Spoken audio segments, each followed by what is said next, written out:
Hey everybody, what is going on? I hope you guys are all doing well and welcome to another tutorial video. In this video, I'm going to be explaining to you guys how you can edit the code of your theme on Shopify. So let's get right into it. So what you're going to be doing to edit your theme options or your theme code is you're going to go into online store and go into themes first.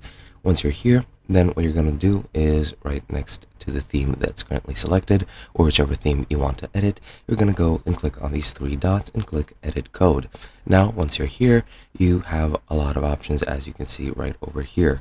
So for example, let me just delete this file and let me collapse these. And as you can see, you have a couple of folders such as layout, templates, sections, snippets, config, assets, and locales. And for example, if I go to templates and add a new template, I can add the robots.txt file, which I can then just edit manually if I wanted to and open it up here.